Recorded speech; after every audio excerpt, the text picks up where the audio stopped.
Tērā tētahi tohora I pai ki uta I te rohe o Ōhope I whakatāne. Hei tā te papa atawhai, kāre e tāia e rātou teki nā te hinu I maringi mai ai I te kai Pukerina I pērā mai ai taua tohora.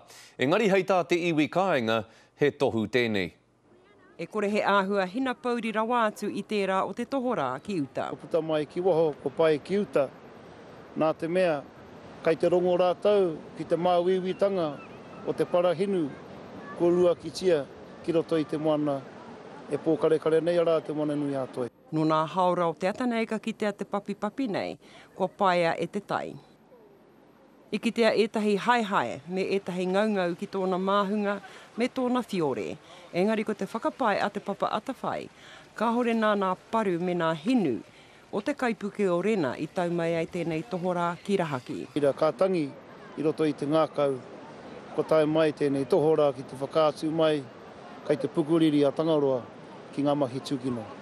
Mai nā pipi hei pake ke tūruhi kua whakakaukatoa I o rātau kaha, ki te kaue pā ki te wai, taora whakamākūkū, kia kurai te tohora nei e tārehe.